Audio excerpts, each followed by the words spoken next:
이 시간 우리에게 주시는 하나님의 말씀은 전도서 8장의 말씀입니다. 전도서 8장의 말씀을 드라마 성경으로 읽겠습니다. 제8장. 누가 지혜자와 같으며 누가 사물의 이치를 아는 자이냐? 사람의 지혜는 그의 얼굴에 광채가 나게 하나니 그의 얼굴에 사나운 것이 변하느니라. 내가 구원하노라. 왕의 명령을 지키라. 이미 하나님을 가리켜 맹세하였음이니라. 왕 앞에서 물러가기를 급하게 하지 말며 악한 것을 일삼지 말라. 왕은 자기가 하고자 하는 것을 다 행함이니라. 왕의 말은 권능이 있나니 누가 그에게 이르기를 왕께서 무엇을 하시나이까 할 수 있으랴. 명령을 지키는 자는 불행을 알지 못하리라. 지혜자의 마음은 때와 판단을 분별하나니 무슨 일에든지 때와 판단이 있으므로 사람에게 임하는 화가 심함이니라. 사람이 장래의 일을 알지 못하나니 장래의 일을 가르칠 자가 누구이랴. 바람을 주장하여 바람을 움직이게 할 사람도 없고 죽는 날을 주장할 사람도 없으며 전쟁할 때를 모면할 사람도 없으니 악이 그의 주민들을 건져낼 수는 없느니라.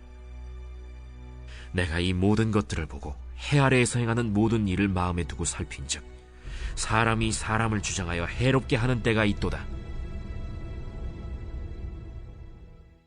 그런 후에 내가 본즉 악인들은 장사 지낸 바 되어 거룩한 곳을 떠나 그들이 그렇게 행한 성읍 안에서 잊어버린 바 되었으니 이것도 헛되도다. 악한 일에 관한 징벌이 속히 실행되지 아니하므로 인생들이 악을 행하는 데에 마음이 담대하도다. 죄인은 100번이나 악을 행하고도 장수하거니와 또한 내가 아노니 하나님을 경외하여 그를 경외하는 자들은 잘 될 것이요 악인은 잘 되지 못하며 장수하지 못하고 그날이 그림자와 같으리니 이는 하나님을 경외하지 아니함이니라. 세상에서 행해지는 헛된 일이 있나니 곧 악인들의 행위에 따라 벌을 받는 의인들도 있고 의인들의 행위에 따라 상을 받는 악인들도 있다는 것이라. 내가 이르노니 이것도 헛되도다.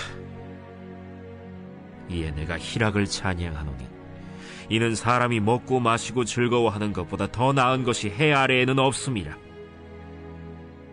하나님이 사람을 해 아래에서 살게 하신 날 동안 수고하는 일 중에 그러한 일이 그와 함께 있을 것이니라. 내가 마음을 다하여 지혜를 알고자 하며 세상에서 행해지는 일을 보았는데 밤낮으로 자지 못하는 자도 있도다. 또 내가 하나님의 모든 행사를 살펴보니 해 아래에서 행해지는 일을 사람이 능히 알아낼 수 없도다. 사람이 아무리 애써 알아보려고 할지라도 능히 알지 못하나니 비록 지혜자가 아노라 할지라도 능히 알아내지 못하리로다. 아멘.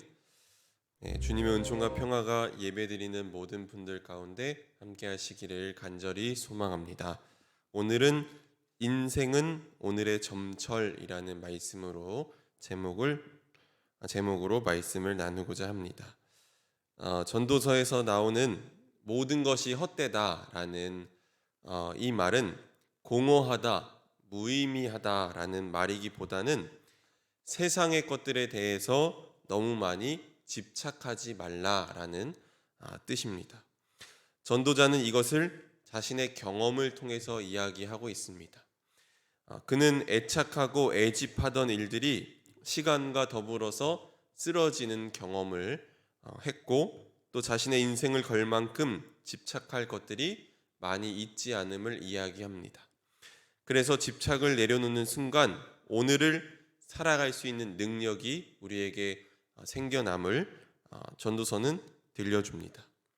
그렇게 전도자는 해 아래에서 자신이 경험했던 일들을 이야기하고 그것이 어떤 의미가 있는지 성찰합니다. 전도자로부터 배울 수 있는 점 중에 하나는 그는 세상에서 일어나는 일들, 일상 속에서 일어나는 일들을 유심히 본다는 것입니다. 우리는 대개 모든 것을 무심하게 보고 넘기는 버릇이 있습니다. 하지만 무언가를 유심히 보고 남들이 보지 못하는 것을 볼 줄 아는 능력이 우리에게도 필요합니다. 내가 오늘 누군가를 만났는데 그이가 굉장히 표정이 좋아 보이지도 않고 뭔가 우울해 보이는 것 같기도 합니다. 잘 지냈냐고 물어봤는데 그 사람이 편의상 잘 지냈어요 라고 대답을 했습니다. 그런데 그의 어떤 내면의 쓸쓸함을 보지 못하고 별 문제 없이 잘 지냈구나 라고 하고 그냥 넘긴다면 그가 가지고 있는 내면의 아픔을 보지 못한 것입니다. 말하지 않아도 그 속에 아픔을 볼 수 있는 것, 그런 통찰력이 우리에게도 필요한 것입니다. 사도행전 3장 말씀을 보면 베드로와 요한이 성전의 미문을 지나가고 있을 때 걷지 못하는 사람이 거기에서 구걸하는 모습을 그들이 보게 됩니다. 우리는 대개 어떻습니까? 그곳에 있는 사람들도 풍경의 일부처럼 그냥 무심하게 넘길 때가 많다는 것입니다. 하지만 베드로와 요한은 그 앞에 멈춰 섭니다. 그를 하나의 풍경처럼 대하지 않고 내 앞에 벌어진 하나의 사건으로 받아들였습니다. 이것이 진정으로 바라보는 것입니다. 이렇게 보기 시작할 때 변화가 일어나기 시작합니다. 베드로가 뭐라고 말합니까? 내게 은과 금은 없거니와 내게 있는 것을 내게 주노니 나사렛 예수 그리스도의 이름으로 일어나 걸어라 라고 이야기했더니 그 사람이 걷기도 하고 뛰기도 하는 역사가 일어났습니다. 이 모든 역사의 처음은 모든 이들이 걷지 못하는 그 사람을 그냥 지나쳐갈 때 그의 존재 앞에 멈춰서서 그를 진정으로 바라보았을 때 역사가 일어났다는 것입니다. 모든 것을 당연하게 바라보면 아무런 역사가 일어나지 않습니다. 오늘 저와 여러분의 삶 속에서 벌어지는 일들을 그냥 스쳐 지나가듯이 무심히 보는 것이 아니라 진정으로 바라볼 수 있는 사람이 되기를 주님의 이름으로 간절히 축원합니다.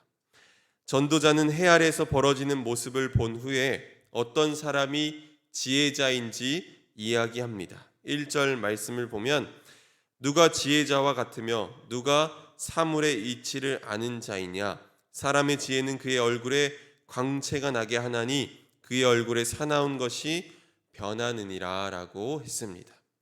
지혜자는 사물의 이치를 아는 자입니다. 여기서 사물은 말씀이라고도 번역할 수 있습니다. 말씀으로부터 사물이 나오고 또 행동이 나오게 됩니다.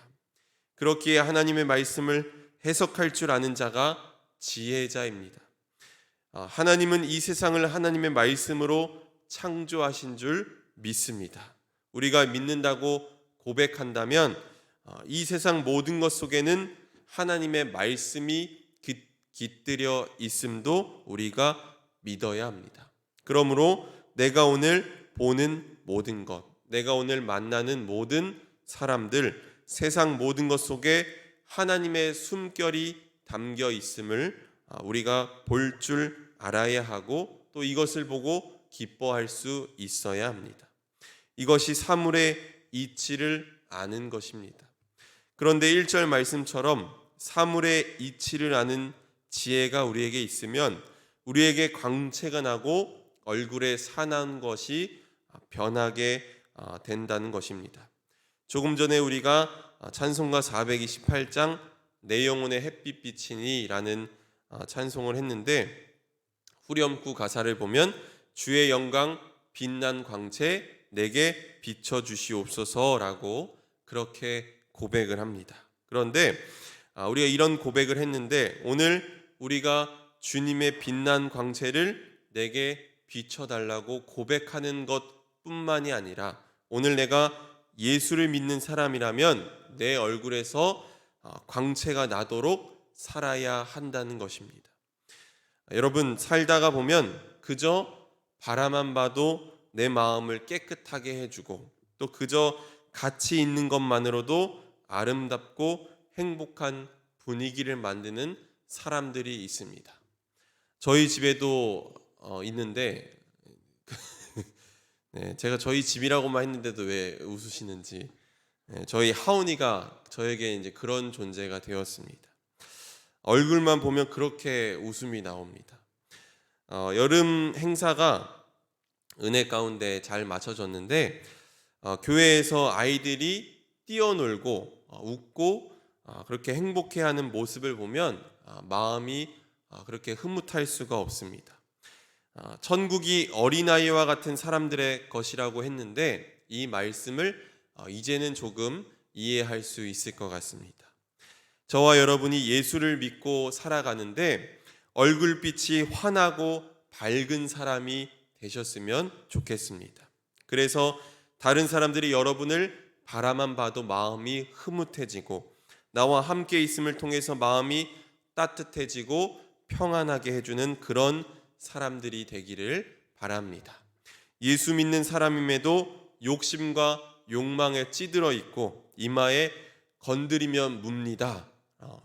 이런 것을 딱 붙여놓고 다니시면 안 됩니다. 여러분 모두 주님의 그 빛난 영광의 광채를 받은 사람이라는 것을 기억하시고 또 얼굴빛이 환한 사람들이 되시기를 간절히 소망합니다. 전도자는 또 해 아래에서 벌어지는 일들을 보고 이야기합니다. 9절 말씀, 내가 이 모든 것들을 보고 해 아래에서 행하는 모든 일을 마음에 두고 살핀즉 사람이 사람을 주장하여 해롭게 하는 때가 있도다. 여기서 주장하다라는 말은 지배하다라는 말로 바꿀 수 있습니다. 즉 사람이 사람을 지배하여 해롭게 하는 때가 있다는 것입니다. 하나님은 세상을 만드실 때 지배계급을 따로 만드시지 않으셨습니다. 하나님은 하나님의 형상대로 지음받은 인간이 저마다 삶의 존엄을 누리고 아름답게 살기를 원하셨습니다. 그렇게 우리 모두는 서로를 존귀하게 여길 줄 알아야 합니다. 하지만 인간의 죄로 말미암아 함께 살아가야 할 존재들이 지배와 피지배의 관계로 나누어졌습니다. 힘이 있는 사람들이 권력을 가지게 되었고 힘이 없는 사람들은 어쩔 수 없이 그들의 말을 들을 수밖에 없는 세상이 되어버렸습니다. 그래서 세상은 끊임없이 계급을 만들어 왔습니다. 지배자와 피지배자, 높은 사람과 낮은 사람, 높은 사람은 항상 인사를 받아야 하고 낮은 사람은 겸손하게 그를 대접해야 했습니다. 그런데 주님이 하시는 일을 보니까 이게 전복되어 있는 것입니다. 누군가를 섬기고 대접하는 일을 하라고 주님은 우리에게 명령하십니다.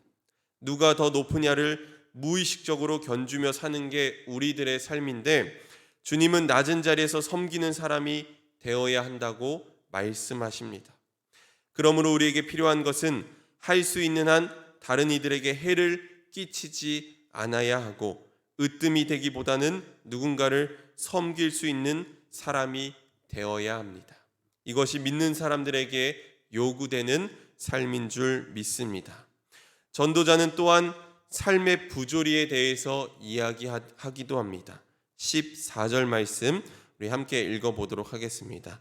14절 말씀 함께 읽습니다. 시작. 세상에서 행해지는 헛된 일이 있나니 곧 악인들의 행위에 따라 벌을 받는 의인들도 있고 의인들의 행위에 따라 상을 받는 악인들도 있다는 것이라. 내가 이르노니 이것도 헛되도다. 악인들이 악한 행실로 말미암아 악하게 벌을 받아야 하는데 그런 일이 일어나지 않고 또 선한 사람들은 그에 따른 상을 받아야 하는데 이게 뒤집어진 일들이 세상에서 벌어집니다.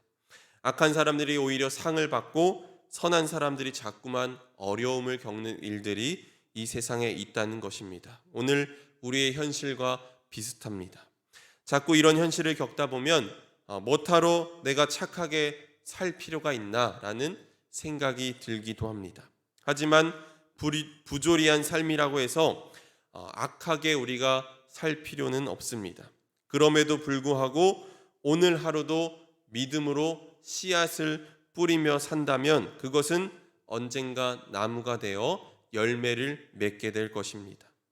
이것이 믿음의 삶입니다. 당장 결실이 보이지 않는다고 해서 낙심할 것은 없습니다. 언젠가 하나님께서 때가 되면 하나님께서 거두게 하게 하실 것이기 때문입니다. 그래서 바울 사도는 갈라디아서 6장 9절에서 이렇게 말합니다. 선한 일을 하다가 낙심하지 맙시다. 지쳐서 넘어지지 아니하면 때가 이를 때에 거두게 될 것입니다. 아멘. 우리가 이 마음으로 씨앗을 뿌리며 살다 보면 언젠가 열매를 맺게 되는 역사가 일어날 줄 믿습니다. 세상의 모든 일을 깊이 살펴본 전도자는 우리에게 중요한 삶의 방식 한 가지를 소개해 줍니다. 우리 15절 말씀 마지막으로 함께 읽어보겠습니다. 15절 말씀 함께 읽습니다. 시작. 이에 내가 희락을 찬양하노니 이는 사람이 먹고 마시고 즐거워하는 것보다 더 나은 것이 해 아래는 없음이라. 하나님이 사람을 해 아래에서 살게 하신 날 동안 수고하는 일 중에 그러한 일이 그와 함께 있을 것이니라. 아멘. 이 세상에서 가장 중요한 것은 오늘을 먹고 마시고 즐기는 것입니다. 여러분 마음에 드는 말씀이죠? 하지만 이 말씀은 세상 일을 다 잊어버리고 그저 즐기면서 살라는 말이 아닙니다. 악인들이 번성하는 세상에서 눈 감고 귀 닫고 그냥 쾌락에만 몰두하며 살라는 말씀이 아닙니다. 이 말씀은 악과 싸우느라 지쳐있는 이들에게 주는 격려의 말씀입니다. 잘 싸우기 위해선 자기의 내면이 피폐해지지 않도록 잘 돌봐야 합니다. 그렇기에 우리에게 주어진 오늘이라는 시간을 하나님의 선물로 여기고 기뻐할 수 있어야 합니다. 사랑하는 성도 여러분, 우리는 항상 오늘을 온전히 살아내지 못합니다. 우리는 때로 과거에 사로잡혀 살기도 하고 때로는 아직 오지 않은 미래로 인해서 불안해하며 살기도 합니다. 그래서 행복은 늘 저 멀리에 있다고 생각합니다. 하지만 우리에게 주어진 시간은 오늘 하루뿐입니다. 어제도 이미 지나갔고 내일은 아직 오지 않았기 때문입니다. 그러므로 우울에 빠지지 말고 주저없이 오늘 행복을 누리시기 바랍니다. 인생은 오늘의 점철입니다. 오늘 살아가는 모습을 통해서 우리의 인생을 알 수 있습니다. 오늘 우리가 충실하게 살아가면 우리의 인생이 충실하게 될 것이고 오늘을 그냥 해프게 살아가면 우리 인생이 그렇게 될 것입니다.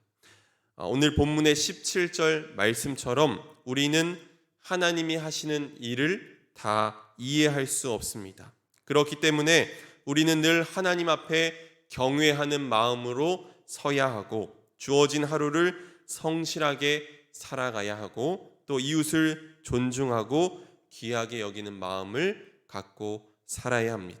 이것을 기억하며 살아가는 오늘 하루가 되시기를 간절히 소망합니다. 아멘. 기도하겠습니다. 모든 인생의 주인이신 하나님, 우리는 오늘이라는 시간을 충실히 누리지 못하며 살아갑니다. 행복은 늘 저 멀리 있는 것처럼 느낄 때가 많이 있습니다. 하지만 오늘 말씀처럼 하나님께서 내게 주신 오늘 하루를 하나님의 귀한 선물로 여기게 하시고 매 순간순간이 하나님의 은총이 부어지는 시간으로 느끼며 살게 하옵소서. 때로는 지나간 일들에 사로잡혀 살 때도 있고 아직 오지 않은 불안한 미래로 인해서 두려워 떨 때도 있습니다. 그러나 시간의 주인은 하나님이심을 고백하며 나아가게 하시고 오늘 나의 삶에서 좋은 씨앗을 뿌리며 살게 하옵소서. 그리하여 언젠가 하나님의 때에 하나님의 방법으로 역사하시고 풍성한 열매를 거두게 하옵소서. 오늘 이 예배 가운데 귀한 예물 드립니다. 1000번째 헌금으로 하나님께 예물 드리오니 예물 드린 손길 가운데 함께 하시고 축복하여 주시옵소서. 하나님께 드리고자 하는 이 마음을 귀하게 여기시고 예물 드릴 때 기도의 제목도 함께 올려 드리오니 이 기도의 제목에 응답하시고 역사하여 주옵소서. 하나님, 하나님의 은혜를 간절히 사모하며 이 자리에 나온 성도님들 또 온라인으로 기도하는 모든 심령들을 긍휼로 보살펴 주옵소서. 우리의 작은 신음에도 응답하시는 하나님을 신뢰합니다. 부르짖는 이들의 기도를 들으시고 친히 찾아오셔서 역사하여 주옵소서. 모든 것 주님께 맡겨드리며 예수 그리스도의 이름으로 기도드렸습니다. 아멘.